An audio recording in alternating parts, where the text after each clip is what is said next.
안녕하세요. 저는 말 그대로 새로운 인생을 다시 얻은 40대 여자예요. 사람이 한번 크게 부서지고 나면 그다음부터는 전혀 다른 세상이 보인다더니 그게 딱 제 얘기 같아요. 그때는 세상에서 가장 큰 불행을 겪었다고만 생각했는데 돌이켜보면 그게 오히려 저를 살린 마지막 행운이었더라고요. 아마 그래서 인생을 두고 새옹지마라고 하나 봐요. 이제 저는 어렵고 힘들게 다시 쥐어온 이 인생을 그 어떤 때보다 단단하게 흔들리지 않게 살아보려고 합니다. 저는요, 가만히 돌아보면 참 편하게 자라온 축에 속했습니다. 집이 엄청난 부자는 아니었지만 그렇다고 부족해서 움츠릴 정도도 아닌 그냥 뭐든지 적당히 갖춘, 그래서 제가 굳이 고민하거나 계산하면서 살아갈 필요가 없었던 그런 환경이었어요. 아버지가 제가 중학생일 때 돌아가셨을 때도 이상하게 집안이 크게 흔들리지 않았습니다. 그땐 그게 엄마가 강해서 그런가 보다라고만 생각했는데 지금 생각하면 그게 다 아버지가 남겨놓은 재산 덕분이었죠. 그게 제 발밑에서 묵묵히 받쳐주고 있었던 건데요. 저는 그게 재산인지 공기인지 구분도 못하고 살았던 겁니다. 어머니는 원래 부잣집 막내딸이셨고 외갓집도 넉넉했어요. 그래서 친가와 외가 양쪽에서 저랑 동생에게 쏟아붓는 애정의 강도가 장난 아니었어요. 그렇게들 저를 지켜주려고 했었는데 저는 그걸 편함으로만 받아들이고 살았어요. 심지어 원래 삶이란 이런 건가 보다 하고요. 지금 생각하면 참 무던한 착각이었는데요. 학교 다닐 때 갖고 싶은 건 못 가져본 적 거의 없습니다. 그냥 필요하면 말하고 다음날 받아보고 그게 일상이었어요. 대학 들어가서 친구들이 등록금 걱정하면서 울고불고 하는 거 보면서도 저는 그 감정의 반도 이해를 못했습니다. 저는 학비 걱정이란 걸 해본 적이 없으니까요. 알바하려고 시도해본 적은 있지만 제대로 해보지도 못했어요. 어른들이 다 막아서요. 엄마, 저 알바 좀 해볼까 하는데. 무슨 알바야? 너 그 시간에 공부하거나 운동을 해. 힘들게 왜 사니? 경험도 필요하잖아요, 엄마. 경험은 네가 마음만 먹으면 나중에도 얼마든지 쌓아. 지금은 네 몸 챙기고 네 인생 준비하는 데 집중해. 그런 대화가 너무 익숙했어요. 그러니까 저는 그냥 지금은 이렇게 사는 거구나 하고 넘겼던 거죠. 친가에서도 마찬가지였어요. 아버지가 친가 막내 아들이셨거든요. 그런 막내 아들이 남긴 자식들이라고 저랑 동생을 귀하게만 다뤘고 외갓집은 또 외갓집대로 어머니가 혼자가 된 상황 때문인지 저희에게 애틋함을 더 많이 쏟으셨어요. 늘 미주야 부족한 거 있으면 꼭 말해라 라는 말을 들었는데 그 말이 얼마나 무거운 의미인지도 몰랐죠. 저는 그냥 편하게 컸습니다. 편하게 크는 게 좋은 줄만 알았고 세상이라는 게 얼마나 날카로운지 얼마나 쌓인 울타리가 한 번에 무너질 수 있는지 그 그림을 그려보지도 못했어요. 그러다가 대학을 졸업하고 사회에 나갔죠. 그때부터 제 인생 그래프가 갑자기 이상하게 기울기 시작했어요. 저도 처음으로 직장 생활을 하다 보니까 시행착오도 많고 적응하기도 빠듯했던 그 시점에 어머니가 아프기 시작하신 겁니다. 저는 그때 처음 알았어요. 제가 그동안 세상 물정 모르고 무사하게 사는 데는 전부 이유가 있었다는 걸요. 그 이유가 바로 어머니였다는 걸. 어머니가 쓰러지니까 제 일상도 바로 무너졌어요. 내가 이 넓은 세상에서 혼자 서본 적이 없었구나. 그걸 그제야 알았어요. 동생은 그때 막 대학 들어가자마자 군 입대를 준비하고 있었어요. 그러니까 집안은 사실상 저랑 어머니 둘뿐이었죠. 그런 상황에서 어머니가 누워버렸습니다. 병명은 뇌종양이었어요. 그 단어가 의사 입에서 나오는 순간 저는 그냥 머리가 멍해졌어요. 이게 얼마나 무서운 건지도 앞으로 어떻게 되는 건지도 아무 생각이 안 들더라고요. 어머니는 오래전부터 두통이 심하셨는데 우리는 그걸 그냥 편두통이라고 착각하고 살았던 거예요. 두통이 심할 때면 이런 식이었습니다. 엄마, 요즘 너무 자주 아프다고 하잖아. 진짜 검사 받아봐요. 아이고, 또 걱정이 많네. 늘 있던 건데 뭘 그리 호들갑이야. 약 먹으면 나아. 아유, 진짜. 엄마 고집은 못 말려. 꼭 약 먹어. 알았지? 아니다. 지금 당장 드셔. 내가 감시할 거야. 우리는 그 괜찮다는 말을 너무 오래 믿었어요. 그게 문제였죠. 어머니는 진단을 받으신 후로 상태가 조금씩 나빠지고 계셨는데도 웃으려고 애쓰셨어요. 그러면서 엄마는 자꾸 그런 말을 하셨어요. 너희들 결혼하는 것만 보고 죽으면 소원이 없다. 그 말투가 가벼운 농담 같은데도 듣는 저는 매번 심장이 절렁 내려앉았죠. 소원이라는 단어가 그렇게 무겁게 들릴 수 있다는 걸 그때 처음 알았어요. 엄마, 그런 말 하지 마. 왜 자꾸 곧 죽을 사람처럼 얘기해? 그런 소원은 소원도 아니야. 당연히 할 수 있는 걸 가지고 그런다. 아니야. 엄마는 그때까지만 살면 진짜 더 바랄 거 없겠네. 그 그때까지만이라는 말이 너무 앞일을 내다본 것처럼 선명해서 제가 괜히 화가 나기도 했습니다. 지켜보니까 정말 그렇더라고요. 병이라는 게 사람의 살을 깎는 게 아니라 마음을 먼저 깎아내리더라고요. 평소에는 한 번도 꺼내지 않던 약한 말들이 자꾸 입 밖으로 흘러나오고 그게 눈에 보일 정도였어요. 예전엔 집안을 들었다 놨다 하던 그 활기찬 사람이 갑자기 조용해지고 자꾸 깊은 한숨을 쉬고 밝음이 조금씩 꺼지는 게 눈에 보였어요. 씩씩하던 엄마가 그렇게 우울해하고 슬퍼하는 모습을 옆에서 보는 게 저는 더 괴로웠습니다. 어머니는 그렇게 꼬박 3년을 앓으셨고 그리고 결국 동생이 제대한 지 석 달 만에 어머니는 돌아가셨어요. 이제 집안에 남은 사람이라고는 저랑 동생뿐이었기 때문에 서로 의지를 하면서 잘 살아보자 싶었어요. 둘만 남았다지만 우리 뒤에는 우리 남매를 끔찍히 여겨주시는 친척분들이 계셨으니 손을 내밀면 도와주시겠지 싶었는데 그게 착각이더라고요. 엄마가 없어진 순간부터 제가 알던 외갓집은 눈 깜짝할 사이에 다른 집안이 되어 있었어요. 예전 같으면 저랑 동생 보면 먼저 챙겨주고 뭐 먹었냐고 어디 아프면 연락하라고 난리를 치던 분들이었거든요. 그런데 엄마가 떠나자마자 우리가 갑자기 눈칫밥 먹는 식구처럼 취급되기 시작한 거예요. 말투부터가 확 달라졌어요. 어느 날은 친척분들 중 한 분이 그러더라고요. 미주야, 너네 이제 어떻게 살 생각이야? 그 말투에 우리가 너희를 책임질 이유는 없다는 기운이 잔뜩 담겨 있었어요. 그러니까 제가 아주 어릴 때부터 믿고 있던 그 울타리, 그 보호막이 사실 엄마라는 축 위에만 서 있었던 거죠. 사실은 그동안 우리가 편하게 살 수 있었던 이유가 따로 있었더라고요. 아버지가 남겨준 재산도 물론 있었지만 일이 있을 때마다 외할아버지가 몰래 아주 조심스럽게 어머니를 도와주고 계셨던 거였어요. 너무 젊은 나이에 미망인이 된 딸이 안타까워서요. 엄마는 단 한 번도 그런 얘기를 하지 않았고 저는 그냥 우리 집이 원래 그런 형편이라고만 생각하고 살았던 거죠. 근데 엄마가 떠난 뒤 그 지원이 자연스럽게 끊기고 나서야 그 빈자리를 온몸으로 느끼게 되더라고요. 외할아버지도 엄마가 세상을 떠나고 나서 며칠 사이에 눈에 띄게 쇠약해지셨거든요. 막내딸을 잃은 상심에 저희를 챙겨줄 여유도 없으셨던 거죠. 그리고 외할아버지도 결국 반년 만에 결국 돌아가셨습니다. 그때부터 본격적인 사건이 시작됐어요. 외할아버지가 남긴 유산을 두고 이모들과 외삼촌들이 싸우기 시작했거든요. 그 과정에서 제가 평생 한 번도 보지 못했던 얼굴들을 보게 됐어요. 저랑 동생이 갑자기 자리만 차지하는 귀찮은 존재처럼 취급되기 시작했거든요. 너네는 여기 왜 왔니? 애들끼리 여기 와봐야 얻어갈 것도 없고 어딜 자격도 없어. 이모, 저희는 엄마 대신 온 거예요. 자격이 없다뇨. 너네는 그렇게 우리 집 돈 뜯어가 놓고 민망하지도 않니? 아버지 살아계실 때 온갖 불쌍한 척 다 해가며 받아가더니 뭐 또 뜯어먹을 거 없나? 승냥이처럼 찾아온 거야? 이 말이 진짜 전환점이었어요.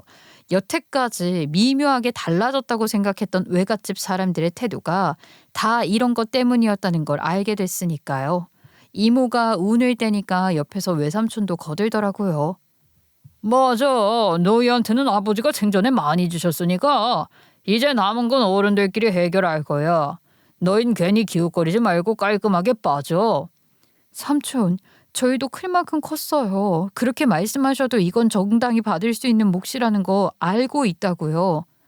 어린애들이 아주 발랑 까져가지고 어른들 이래 따박따박 대꾸하는 거 아니야. 저는 어른이 돼서 이모랑 외삼촌이 이렇게 이기적인 모습을 보여주는 게 너무 충격적이고 배신감도 들어서 더 따박따박 대들고 있었거든요. 근데 옆에서 동생이 저를 말리는 거예요. 누나, 진짜 더럽고 치사하다. 그냥 받지 말고 연락 끊고 살자. 이런 사람들하고 더 말을 섞을 필요 없어.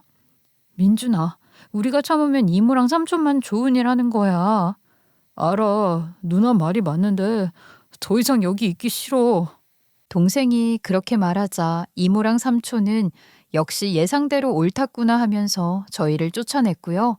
저는 일단 자리를 피했지만 이대로 넘어갈 수는 없었습니다. 그래서 저는 그냥 마음을 딱 굳혔어요.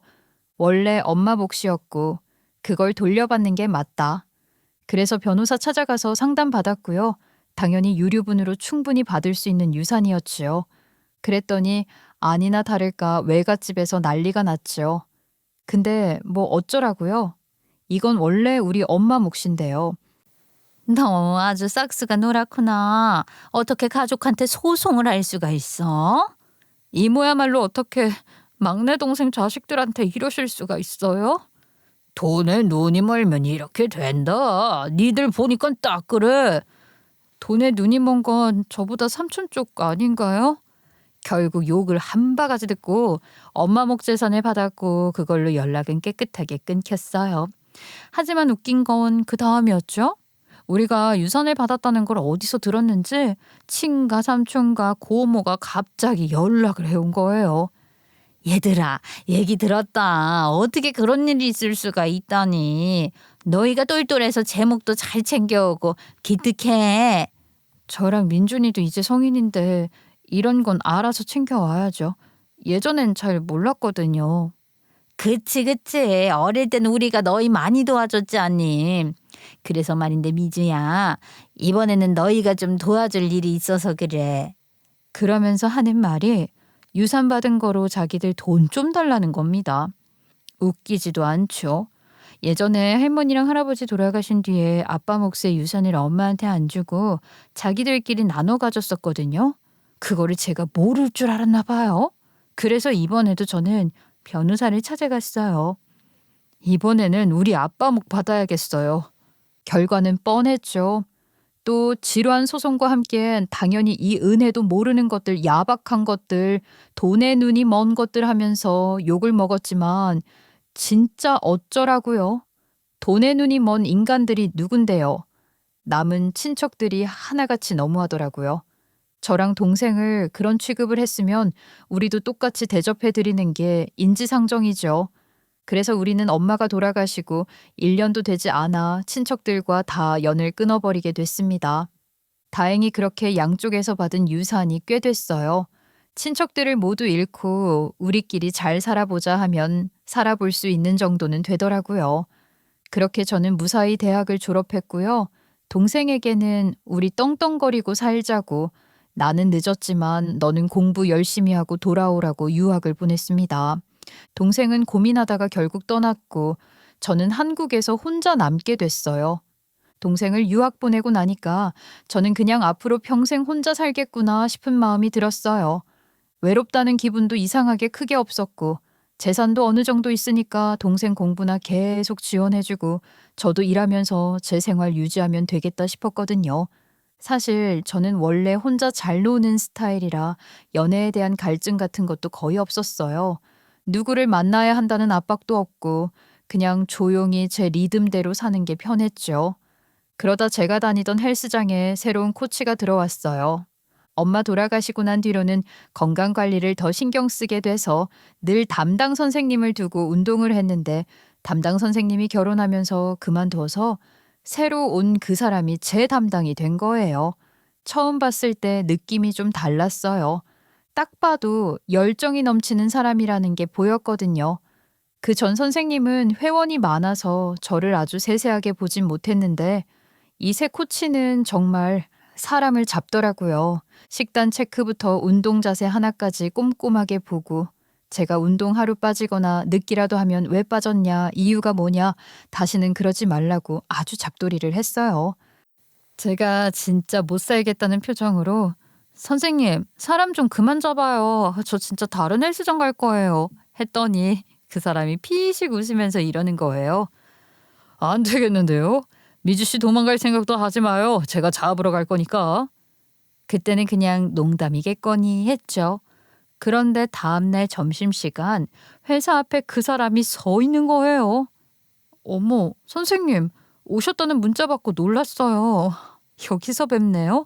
여기는 무슨 일로 오셨어요? 당연히 미주 씨 보러 왔죠. 도망갈까 봐요.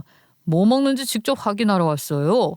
이게 참 얼떨떨하면서도 이상하게 조금 설레더라고요. 그래서 결국 같이 건강식으로 점심을 먹고 저녁에 헬스장에서 보자 하고 헤어졌는데 가는 길에 괜히 심장이 뭉글뭉글하더라고요. 그날 이후로는 정말 매일 점심마다 회사 앞으로 찾아왔어요. 다짜고짜 오늘 점심 뭐 드실 건데요? 하고요. 저는 그냥 그 앞에서 한숨 쉬면서도 따라갔죠.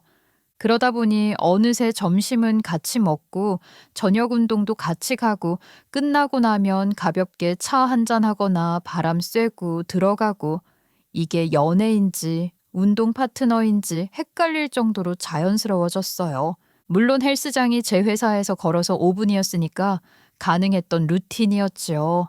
그리고 결국 우리는 사귀게 됐어요. 그 사람이 아침 일찍 제 집 앞에 와서 저를 데려다주고 점심 같이 먹고 저녁엔 운동하고 제가 먼저 나와서 기다리면 그 사람이 정리하고 나와서 데이트하고 하루가 순식간에 그 사람으로 채워지는 느낌이었어요. 저보다 3살 어린 사람이었지만 성실하고 야망도 있고 항상 웃고 있어서 같이 있으면 괜히 숨이 편해지는 그런 사람이었어요. 아마 저도 엄마 잃고 꽤 외롭고 지쳐 있었나 봐요. 그래서 그때 저는 정말 불타는 연애를 하게 되었지요. 그 사람에게도 제 자신에게도 아주 오랜만에 숨통이 확 트인 느낌이었달까요. 연애를 시작하고 정신없이 지내다 보니 어느새 6개월이 지나 있었고 그 짧은 기간 안에 저희는 결혼까지 해버렸어요. 지금 돌이켜보면 진짜 정신이 어디 갔나 싶은데 그때는 그냥 앞뒤가 안 보일 정도로 좋았고 서로 미래 얘기만 해도 재밌어서 모든 게 쉽게 느껴졌어요. 결혼 얘기도 그래 하자 하고 툭 나올 만큼 가벼웠고요. 그땐 그게 무모한 건지도 몰랐죠. 남편은 형편이 그리 좋은 편이 아니었어요. 원래 운동을 너무 좋아해서 운동으로 뭔가 해보고 싶었는데 집안 형편 때문에 체대 준비를 아예 시작도 못했다고 했거든요. 나 사실 운동 말고는 하고 싶은 게 없었어. 근데 집이 너무 어려워서 그냥 빨리 군대 갔다 오고 자격증 따고 일부터 해야 했거든. 그래서 그나마 제일 연관 있는 이 길을 걷게 된 것 같아. 그럼 어쩔 수 없이 선택했다는 기분이 들긴 하겠다. 근데 내가 봤을 땐 너가 충분히 멋지고 즐기고 있는 것처럼 보이거든. 지금도 그런 생각해? 이젠 새로운 꿈이 생겼지. 언젠가는 내 헬스장을 차리고 싶어. 그게 이번 꿈이야. 그 말을 듣는데 저는 이상하게 그 꿈을 이루어주고 싶은 마음이 들었어요. 지금 돌이켜보면 미친 짓이죠. 결혼하고 바로 헬스장을 차려주는 사람이 어디 있어요? 그래도 저는 성공하면 우리한테도 이득이다 이런 순진한 계산을 하면서 과감하게 그걸 해버린 거예요. 돈도 꽤 나갔는데 그땐 그게 문제라고 생각도 안 했어요. 사랑은 참 사람 머리를 무디게 만들죠. 그럼에도 제가 확신을 할 수 있었던 게 남편은 홀어머니와 살고 있었는데 그 시어머니도 저에게 정말 잘해줬거든요. 처음엔 너무 잘해줘서 제가 좀 당황할 정도였어요. 집에 와서 청소도 하고 반찬도 만들어서 챙겨주고 몸 조심하라고 애정어린 잔소리도 해주고 미주야, 난 미주가 나를 친엄마처럼 생각해줬으면 좋겠다. 좋은 것도 싫은 것도 편하게 생각해. 나도 미주를 친딸처럼 생각하니까는. 그래서 내가 가끔 엄하게 얘기해도 너무 밉게 생각 말어. 그런 말 들으면 사람이 또 마음이 약해지잖아요. 엄마가 없는 상태였으니까 더 그랬고요. 저는 진짜로 나도 다시 엄마라는 존재를 얻은 걸까? 이런 착각까지 했습니다. 그 시절은 확실히 행복하긴 했어요. 남편은 헬스장 오픈하자마자 진짜 피가 마르게 열심히 일했고 저는 오랜만에 누군가의 따뜻한 배려 속에서 지냈어요. 헬스장도 그럭저럭 잘 굴러갔고 서로 각자 자리에서 분주히 살다 보니 시간이 빠르게 지나갔죠. 그 사이 저는 딸도 낳았어요. 아이를 처음 안았을 때 기쁨이랑 슬픔이 동시에 몰려왔어요. 너무 예쁜데 엄마 생각이 계속 났거든요. 엄마가 살아계셨으면 얼마나 좋아했을까 이 생각을 하루에도 몇 번씩 했어요. 그러다 보니 회사 다니는 게 너무 버거워졌어요. 남편은 밤 늦게 들어오고 시어머니가 도와주시긴 했지만 애는 직접 키우고 싶은 마음이 점점 강해졌거든요. 그런데 제가 그 얘기를 하면 남편도 시어머니도 딱히 좋아하질 않았어요. 오히려 반대하는 느낌이었죠. 애는 내가 키우면 되지. 왜 멀쩡한 회사를 그만둔다고 그래? 요즘에 너처럼 탄탄한 회사 다닐 수 있는 사람이 몇이나 된다고 그러니? 애 크면 돈 들어갈 구석이 계속 생길 텐데 돈 벌 수 있을 때 벌어야지. 어머님, 저도 회사 일이랑 병행해 보려고 했는데요. 도저히 안 되겠더라고요. 둘 중 어떤 것도 집중을 못 하겠어서 저도 나름 결단을 내린 거예요. 여보, 그러니까 우리 엄마가 키워준다고 하잖아. 당신이 회사를 그만둘 필요가 없다니까. 혹시 당신이 헬스장 차려줬다고 나 혼자 벌라는 거야? 당신은 말을 왜 그렇게 해? 나는 돈보다도 중요한 가치가 있다는 거야. 일은 언제든 다시 할 수 있어. 근데 애랑 함께하는 시간은 다시 돌릴 수 없는 거잖아. 그러고도 시어머니랑 남편은 제 말에 끝까지 동의를 안 해주더라고요. 오히려 저를 마치 게으르거나 무책임한 사람처럼 몰아가는 거예요. 저는 기가 차서 말이 안 나왔어요. 제가 남편 헬스장 차려주느라 돈을 많이 썼다고 해도 어느 정도 여유는 있었고 남편이 혼자 일하는 것 때문에 힘들어 보이면 제 재산에 대해서 나중에 말해줘야겠다 싶었거든요. 근데 저렇게 나오는 걸 보니까 굳이 말해줄 필요도 없겠더라고요. 그래서 그냥 회사를 그만두고 통보했습니다. 그러면서 거짓말은 좀 보탰죠. 회사에 임신했다고 하니 퇴사하라는 눈치를 줘서 그만두게 됐다고 말이에요. 그리고 생각해보니까 그전까지는 제가 남편이 헬스장을 어떻게 운영하든지 생활비를 주든지 안 주든지 깊게 신경 쓰지 않았거든요. 애초에 제가 차려준 헬스장이었고 제 돈도 있었으니까요. 남편이 안정적으로 자리 잡기 전까지는 그냥 그럴 수 있다고 넘겼던 거죠. 근데 시간이 지나면서 남편도 시어머니도 제가 아무 말 안 하는 걸 너무 당연하게 받아들이고 있다는 생각이 들더라고요. 그러니까 나한테 무책임하다는 식으로 말했겠지 싶어서 괘씸해지는 거죠. 그래서 아이가 태어난 뒤에는 딱 집어서 말했어요. 생활비를 매달 달라고 말이죠. 그리고 우리 노후는 어떻게 할 건지 적금은 들어야 하지 않겠는지 얘기를 하면서 가계부를 써야 하니까 헬스장이 지금 어떻게 운영되는지 알려달라고 했어요. 아주 기본적인 얘기였죠. 그런데 남편은 싫은 표정을 숨기지 않더라고요. 왜 갑자기 이런 걸로 스트레스 줘? 나 안 그래도 진짜 바쁜데 당신까지 이럴 거야? 바쁘다는 말로 넘어갈 얘기가 아니잖아. 이제 애도 있고 앞으로 어떻게 할지 얘기는 해야지. 운영 잘 돼. 알아서 할 테니까 너무 캐묻지 마. 근데 제가 보기엔 잘 되는 느낌이 전혀 아니었어요. 헬스장에서 돌아올 때마다 수심이 가득한 게 알아서 잘한다고 볼 수가 없었거든요. 운영 상황 좀 같이 보면 안 돼? 내가 뭐 간섭하려는 건 아니고 당신이 안 알려주면 나도 괜한 말 할 수 있잖아. 저는 나름 남편 배려한답시고 좋게 말해줬더니만 남편은 뭐에 버튼이 눌렸는지 그 순간 표정이 완전히 바뀌더라고요. 당신이 차려줬다고 이걸 전부 다 보겠다는 거야? 너무하는 거 아니야? 당신은 내가 사장이라고 생각을 안 하는 것 같다. 아니, 내가 언제 그렇게 말했다고 그래. 내가 알아서 하고 생활비 줄 테니까 제발 좀 믿어. 내가 내 처자식 2명도 못 먹여 살릴 것 같아? 듣고 보니 기가 막히다 못해 씁쓸하더라고요.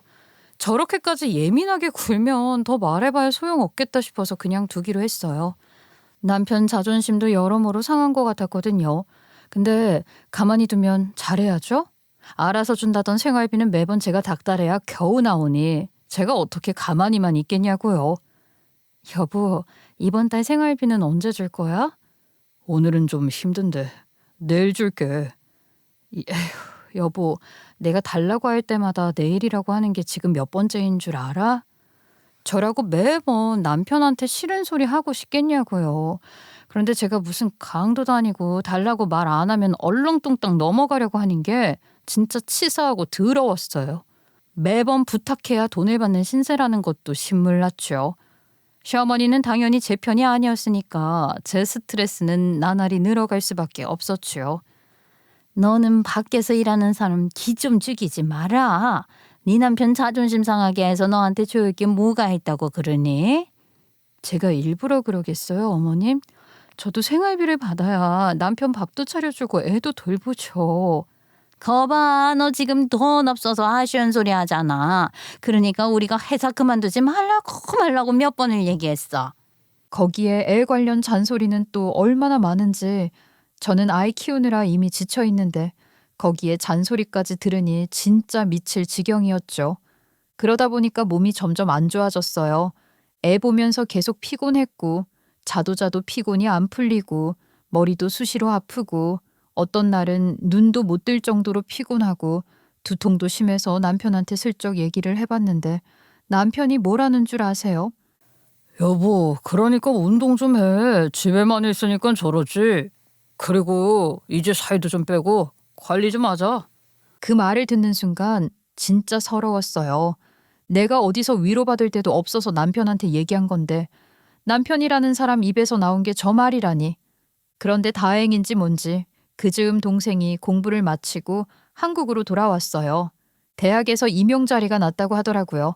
오랜만에 만나서 회포도 풀려고 동생이 신혼집에 놀러 왔는데 집에 딱 들어와서 저를 보더니 표정이 단번에 안 좋아지더라고요. 누나, 얼굴이 왜 이렇게 안 좋아? 누가 봐도 상태가 안 좋은데. 애 키우면서 좀 피곤했지 뭐. 아니야, 진짜 이상해. 엄마도 두통 심할 때 이랬잖아. 오늘 병원 가자. 저는 괜찮다며 웃었지만 동생이 강하게 끌었고 결국 병원을 예약했죠. 그리고 검사를 받고 얼마 뒤 검진 결과 머리는 다행히 이상이 없다고 했지만 다른 곳에서 웃지 못할 일이 일어나고 있었더라고요. 제가 암이라는 거예요. 그것도 대장암이요. 저는 정말 큰 충격을 먹었어요. 제 나이가 몇인데 벌써 암투병을 해야 한다뇨. 그런데 동생은 오히려 저보다 먼저 정신을 차렸어요. 누나, 걱정하지 마. 진짜야. 요즘 대장암? 다 수술하면 돼. 치료도 잘 되고 애도 있는데 누나가 못 이길 리가 있냐? 저는 멍해가지고 동생 얼굴만 바라보고 있었어요. 그러자 동생이 더 다급하게 말했어요. 누나, 정신 차려. 무조건 이겨야 돼. 알지? 누나가 버티면 되는 거야. 그 말이 힘이 되기도 했지만 그 순간엔 그게 더 슬펐어요. 평생 제가 지켜야 한다고 생각했던 동생인데 동생이 나한테 이렇게 다급하게 용기를 줘야 하는 상황이 된 게 억울하고 미안했죠. 의사는 아주 단호했어요. 지금 당장 입원해서 수술하고 항암 들어가자고 말이에요. 빠를수록 완치율이 좋다고 하니 일단 남편에게 알려야겠더라고요. 그래서 전화를 한 뒤 제가 암이라고 말했을 때 남편은 숨을 한번 들이키고 아무 말도 못했어요. 그러더니 몇 분 뒤에 시어머니랑 둘이서 급하게 병원으로 뛰어왔더라고요. 그런데 저는 그 모습을 보는데도 마음이 공허했어요.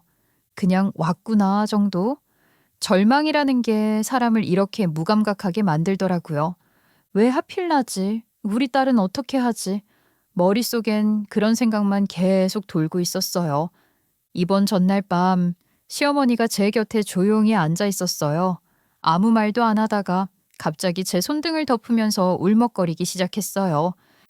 우리 며느리, 너가 왜 이런 아픔을 겪어야 하니? 그 말 들으니까 갑자기 눈물이 터지더라고요.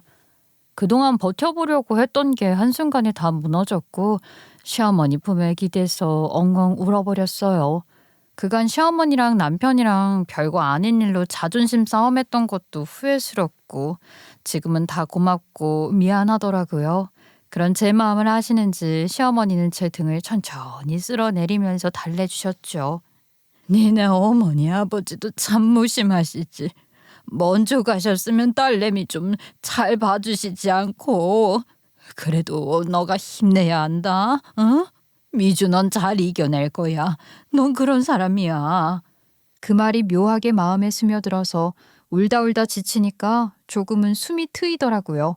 슬픔이 사라진 건 아니지만 마음 한구석이 조금은 가라앉았어요.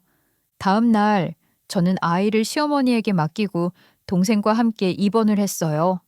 남편도 따라왔지만 오후쯤 되자 헬스장 문제 때문에 나가야 했거든요. 그래서 병실에는 저랑 동생만 남았는데 동생이 괜히 제 옆에 계속 앉아 있는 걸 보니까 제가 미안해지더라고요. 너도 저녁엔 가. 하루 종일 있으면 너도 힘들잖아. 어차피 지금 뭐 어디 부러진 것도 아닌데 뭐.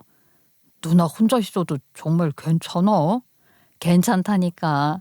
오늘은 가. 검사도 내일부터 시작이라 별거 없어. 그럼 나도 여기 있으려면 내 짐도 좀 챙겨와야 하니까 오늘은 갔다가 내일 짐 챙겨서 다시 올게. 동생은 걱정스러운 얼굴로 몇 번이나 뒤돌아보면서 나갔고 저는 혼자 남았어요. 동생한테 계속 의지하고 싶어도 제가 동생한테 짐처럼 느껴지고 싶지는 않았거든요. 누나의 자존심이라는 거죠. 그런데 혼자 남은 병실에서 제 짐을 정리하다가 가방 하나를 빠뜨렸다는 걸 뒤늦게 알아챈 거예요. 동생이 짐을 차에 싣는 과정에서 작은 가방을 두고 온 모양이었어요. 그 안에 충전기며 카드며 자잘한 게 다 들어있었는데 오히려 세안도구 같은 큼직한 것보다 없으면 바로 불편한 것들이잖아요. 순간 한숨만 나왔어요. 아, 이걸 어떻게 하지? 남편한테 전화해서 가져오라고 하려고 했는데 설상가상으로 제 핸드폰이 꺼져 있더라고요. 간호사에게 부탁해서 다른 번호로도 연락해 봤지만 받질 않았어요. 아마 모르는 번호라서 안 받는가 보다 싶었죠. 그래서 간호사에게 조심스럽게 물었어요. 저 집에 잠깐 다녀와도 될까요? 꼭 필요한 걸 두고 와서요. 지금은 검사 없으니까 괜찮아요. 대신 바로 돌아오세요. 내일부터는 일정이 많으니까요. 저는 알겠다고 하고 옷을 갈아입은 뒤 택시를 탔어요. 다행히 요즘 택시는 핸드폰으로 자동 결제가 되니까요. 가방만 챙기고 바로 돌아올 생각이었죠. 집 앞에 도착하니까 갑자기 한 가지 생각이 스쳐갔어요. 지금 시간이 애 잘 시간인 거예요. 제가 문 열고 들어가면 애가 잠결에 깰 수도 있잖아요. 밤에 제가 보이면 애가 울고불고 할 게 뻔하고 그러다 제가 병원으로 다시 간다고 하면 더 난리가 날 텐데 그럼 저는 또 마음이 무너질 테고요. 그래서 최대한 소리 안 나게 들어가야겠다 싶었어요. 현관문 손잡이를 잡을 때도 숨을 들이마시고 문 여는 소리가 안 나게 손바닥으로 살짝 눌러가며 열었어요. 한치의 틈이라도 소리 나지 않게 조심하면서요. 신발 벗는 것도 거의 발가락으로 했죠. 그렇게 숨죽여서 안으로 들어갔는데 부엌 쪽에서 사람 목소리가 들리는 거예요. 시어머니랑 남편이었어요. 식탁에 앉아서 술잔을 두고 뭐라 이야기하고 있더라고요. 애는 방에서 자는지 조용했고요. 우리 집 구조가 부엌과 현관이 좀 떨어져 있어서 둘이 평소 이야기하는 톤이면 문 열리는 건 잘 못 들어요. 그래서 두 사람은 제가 들어온 걸 전혀 모르는 상태였죠. 저는 그냥 조용히 제 방으로 가서 가방만 챙기고 나가려고 했어요.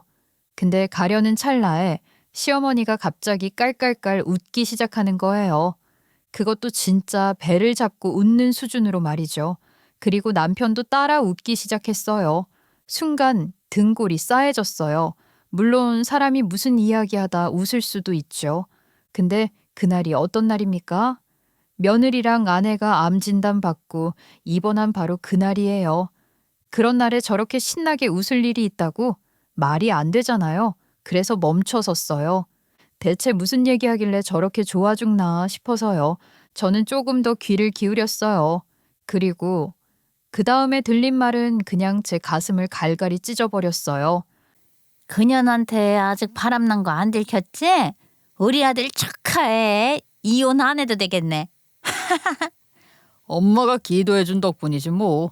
그리고 저녁에 병원 갈까 했는데 귀찮더라고. 괜찮겠지? 뭘 또 가. 지동생도 있고 걔도 청승 떨고 있을 텐데. 그러니까요. 그냥 알아서 하겠죠 뭐. 그러면서 둘이 술잔을 부딪히며 또 키득키득 웃는데 그 순간 저는 심장이 아래로 쑥 꺼지는 느낌이었어요. 머릿속이 붕 떠 있는 것 같다가도 오히려 차갑게 또렷해지더라고요. 이야기를 듣고 보니 남편은 제가 차려준 헬스장에서 일하는 여자 트레이너랑 바람이 났고 시어머니는 그걸 오래전부터 알고 있었던 것 같더라고요. 저는 어이가 없어서 오히려 웃음이 피식 났어요. 부부 사귀다는 들어봤어도 모자 사귀다는 처음 보네.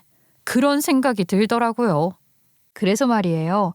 제가 아까도 말씀드렸었죠. 제가 마음만 먹으면 정말 독해지는 사람이라는 거요. 제가 친척들을 대하면서 배운 게 하나 있는데 그게 뭐냐면 인간 같지도 않은 것들은 처절하게 밟아줘야 한다는 거예요. 그래서 저는 그 자리에서 결론을 내렸어요. 이 가증스러운 것들에 대한 역대급 복수를 해줘야겠다고요. 그래서 티 하나 안 내고 조용히 현관으로 돌아가서 다시 병원으로 갔어요. 집까지 갔는데 결국 가방은 못 들고 나왔지만 그 덕에 그날 제가 다녀온 걸 둘은 절대 몰랐을 거예요. 병실에 돌아와 누워있는데 오히려 폰도 못 쓰고 하니까 멍하니 생각하기 좋더라고요. 그래서 그날 밤 어떻게 해야 할지 머릿속에서 정리를 차분하게 할 수 있었어요. 그렇게 다음 날 동생이 짐을 싸서 병실로 찾아왔고 저는 조용히 말했어요. 민준아, 놀라지 말고 들어봐. 내가 어제 너 가고 나서 그렇게 어제 있었던 일들을 차분차분 설명하고 제가 어떻게 복수할 건지에 대한 내용까지 상의했어요. 동생은 어이없어 하면서 즉각 분노를 했지만 저는 일단 진정을 시켰습니다. 와, 미친 인간들 아니야? 누나, 그럴 때가 아니지. 지금 당장 난리 쳐도 모자랄 판에. 아니야, 민준아, 기다려. 내가 말했잖아. 그냥 일을 터트리는 것 자체는 어려운 일이 아니야. 언제든 할 수 있는 거잖아. 그러니까 나는 일단 치료에 집중을 하면서 그 인간들이 다시는 못 일어나게 초석을 쌓는 거야. 동생은 얼굴이 빨개질 정도로 화가 났지만 결국 제 말대로 고개를 끄덕였어요. 그 뒤로 저는 남편이나 시어머니가 병문안을 와도 너무 힘든 척, 아파서 말 못하는 척 했어요. 별로 하고 싶은 얘기도 없었고 굳이 힘을 쓸 이유도 없는 사람들이니까요. 그 연기와는 다르게 제 상태는 사실 좋지도 나쁘지도 않은 상태였어요. 다만 담당 의사가 제게 마음 단단히 먹고 수술받고 항암 잘하면 예후 좋아요. 생존율도 높고 완치율도 높으니까 의료진을 믿고 따라오세요. 라고 한 상태니까 좀 더 희망적인 쪽에 가깝다고 봐야겠죠. 저는 네, 그렇게 할게요. 라고 했어요. 이유는 하나였어요. 살아야 하니까요. 그래야 그 인간들한테 아주 정확하게 되갚을 수 있으니까요. 수술 날짜가 잡히고 정신이 잠시 정리된 뒤 저는 동생을 불러서 아주 조용히 말했어요. 슬슬 폭탄 좀 던져보자. 동생은 제 표정만 보고 바로 알겠다는 듯 고개를 끄덕였어요. 동생은 제 말 듣고 바로 움직였고 남편을 찾아가 정색한 얼굴로 얘기를 꺼냈대요. 매영, 누나한테는 말 안 했는데 생각보다 병원비가 많이 나와요. 지금 당장 병원비도 급하고 항암 치료비도 계속 깨질 텐데 아무래도 집을 우선 내놔봐야겠어요. 뭐? 집을 판다고? 여기 우리 집을? 그럼 우리 어디서 살아? 저는 이 대사만 들어도 남편 머릿속이 어떤지 딱 보였어요. 병원비 걱정보다 자기 살 집이 더 중요한 인간이라는 거예요. 근처에 다른 집 구하면 되잖아요. 이 집 많이 올랐으니까 그 차익으로 병원비 쓰면 돼요. 아니지. 잠깐만 처남. 아까 그랬잖아. 미주는 모르는 일이라고. 그런데 집을 함부로 팔면 안 되지. 여기서부터 저는 이미 결과가 그려졌어요. 얘는 병원비라는 말이 들려도 실제로는 아무런 책임감을 못 느끼는 타입이거든요. 그래서 동생이 두 번째 카드를 던졌죠. 그러면 매형이 이 집을 사세요. 그리고 누나 병원비로 쓰게 차액만 주세요. 어차피 매형이 그 정도 현금은 없잖아요. 저도 여유 없고. 이건 사실 누나가 산 집이니까 다 팔아서 병원비로 써도 된다는 거 알고 계시죠? 남편은 그 말을 듣고도 한참을 버텼대요. 그리고 이때 동생이 마지막 압박을 넣었어요. 솔직히 이 집 팔면 7억 가까이 돼요. 그거 원래 전부 누나 몫이에요. 매형한테는 2억짜리 집만 얻어줘도 할 말 없으니까 제가 남은 돈으로 누나 항암이며 병원비며 다 할 거예요. 그러면서 동생이 남편에게 요구한 금액은 3억이었어요. 남편은 그 돈이 어디 있냐고 얼굴까지 굳혀가며 말했다고 하더라고요.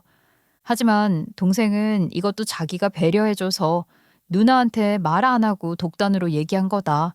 그거 싫으면 그냥 다른 사람한테 팔고 7억을 가져가는 수밖에 없다고 강경하게 얘기한 거죠.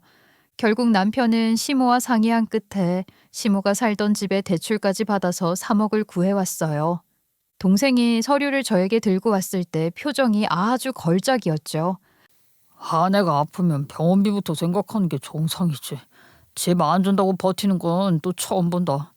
인간도 아니다 진짜. 저는 그냥 어깨만 으쓱했어요. 이미 그런 인간들이라고 알고 있는데요, 뭐. 화도 안 났어요. 오히려 이렇게까지 쉽게 굴복하나 싶어서 더 어이없었죠. 그리고 동생은 계속 남편에게 누나 상태 안 좋다고만 말했고, 시모는 이제 와볼 생각도 안 했어요. 남편은 간간히 들리긴 했지만 저는 매일 아프고 힘든 척 했어요. 감정 투자할 가치가 없는 인간들이라 표정 관리도 안 해도 돼서 편하더라고요. 그리고 얼마 지나지 않아 동생이 마지막으로 한수를 뒀습니다. 매형, 누나 상태가 영 좋아지질 않아요. 담당이가 다른 시술도 시도해 볼 수 있다고 해서요. 아예 새롭게 치료해야 할 것 같아요. 돈이 더 들게 생겼어요. 돈 좀 더 보태주세요. 아니, 지금까지 쓴 게 얼만데 이제 와서 새롭게 치료 시작해야 한다고? 처남, 내가 남자끼리니까 얘기하는데 그 정도면 솔직히 처남도 처남 살 길 찾아야 하는 거잖아. 살 사람은 살아야지. 게다가 처남 조카, 우리 애도 있는데 갑자기 모든 걸 다 팔 수는 없잖아. 저는 동생이 그 말을 전해줄 때 심장이 식는 느낌이 아니라 오히려 됐다 싶었어요. 그래서 그때쯤 저는 남편을 병실로 불렀죠. 전부터 구상하던 그림이 있었거든요. 남편이 나를 버린다고 결심했을 때 내가 먼저 선수를 치겠다는 작전이요. 여보, 사실 민준이한테 대충 들었어. 당신도 고민이 많았겠다 싶어. 아, 처남이 말했구나. 그런데 미주야, 내가 당신이 미운 게 절대 아니야. 나도 당신 포기하고 싶지 않아. 웃기지도 않는 거짓말을 치는 남편을 보는데 속으로 비식 튀어나오는 웃음을 참느라 고됐지만 힘내서 준비한 그 말을 건넸습니다. 아니야 여보. 내가 어제부터 생각을 해봤어. 아무리 생각을 해봐도 이쯤에서 그냥 내가 놔주는 게 맞는 것 같아. 아이는 우리가 데려갈 테니까 당신은 당신 인생 살아. 나도 다시는 연락하지 않을게. 대신 헬스장 보증금만 줘. 여보, 그럼 보증금만 주면 이혼해 주는 거야? 저는 사실 남편이 보증금도 안 준다 우기고 또 애도 절대 못 주겠다 난리를 치면 어쩌나 고민을 했거든요. 하지만 진짜 그것들은 인간도 아니었어요. 고민하는 척하다가 냉큼 알겠다고 하더라고요.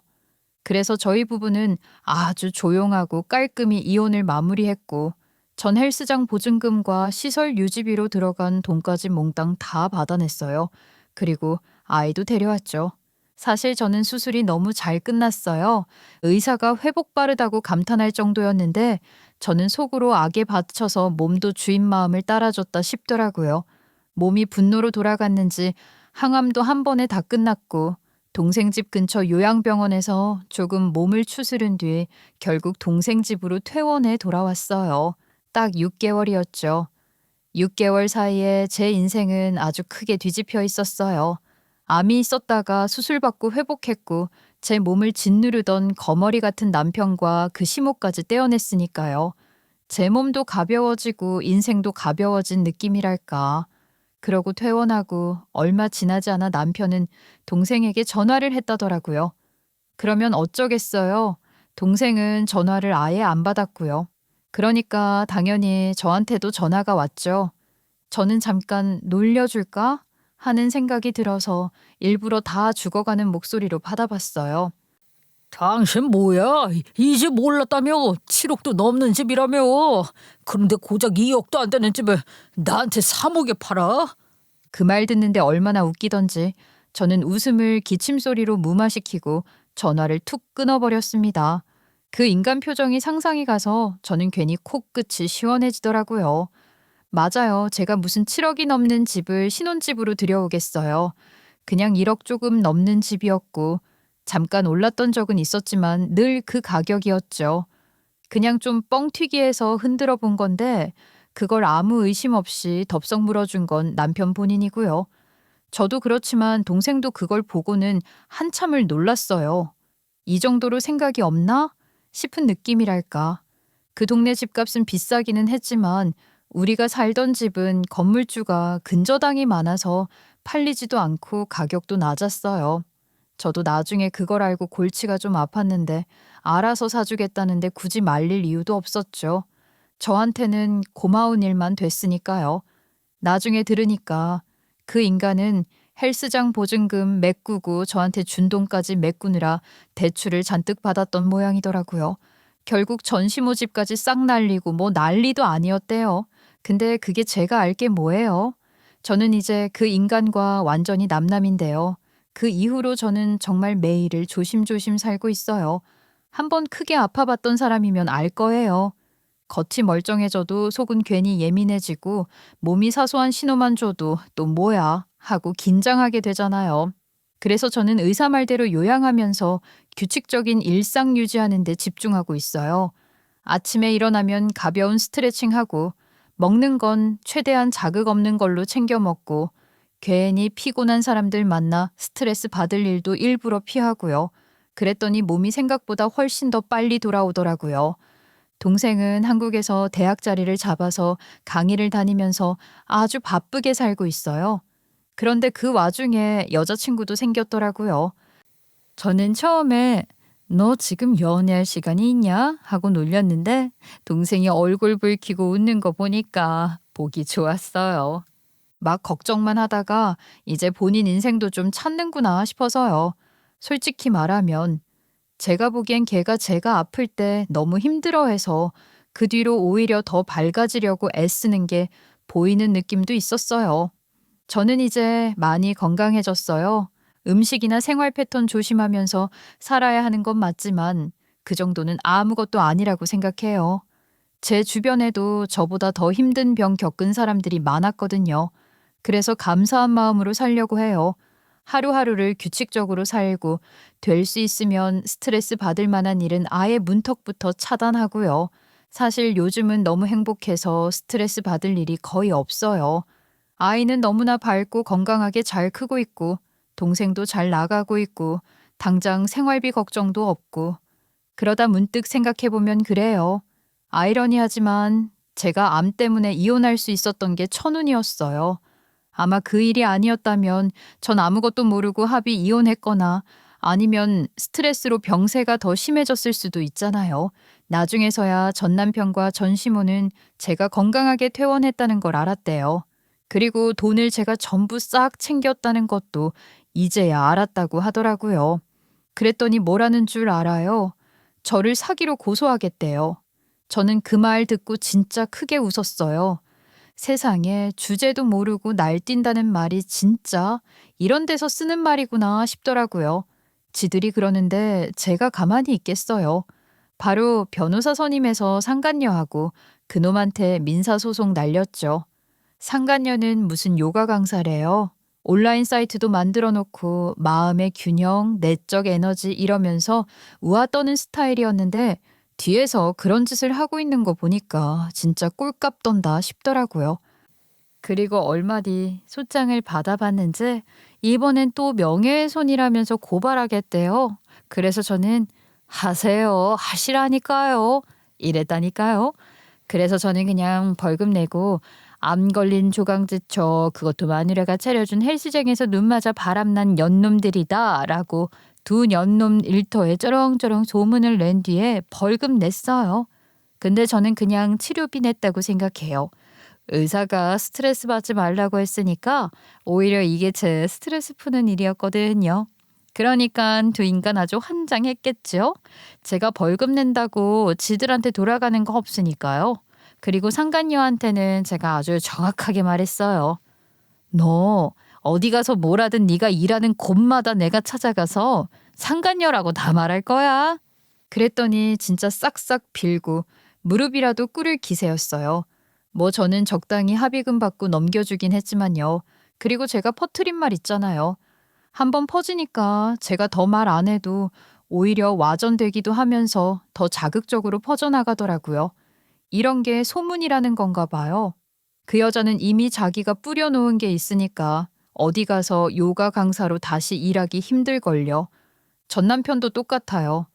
헬스장은 아주 처참하게 망했고 지 헬스장 차려준 조강 지쳐버리고 바람난 놈이라는 소문이 동네에 쫙 퍼졌대요. 꼴이 그런데 어디 가서 새 사업을 하겠어요? 아니, 그리고 이제는 그럴 능력도 돈도 없어요.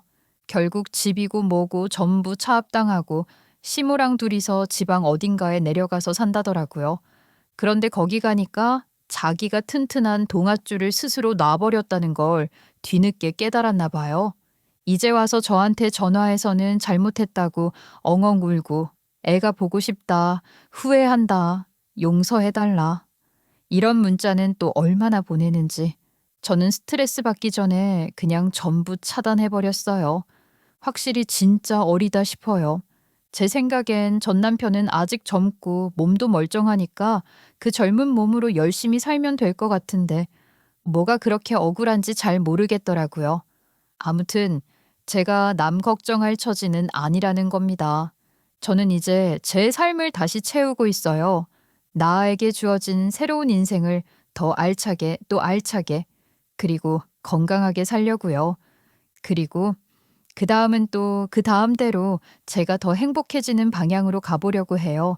요즘 세상에 암은 감기 같은 거라고 하잖아요. 제가 비실비실 대더라도 저는 꼭 우리 딸 시집 가는 건 보고 갈 거예요. 여러분께서도 저와 저희 가족의 미래를 응원해 주시면 감사하겠습니다.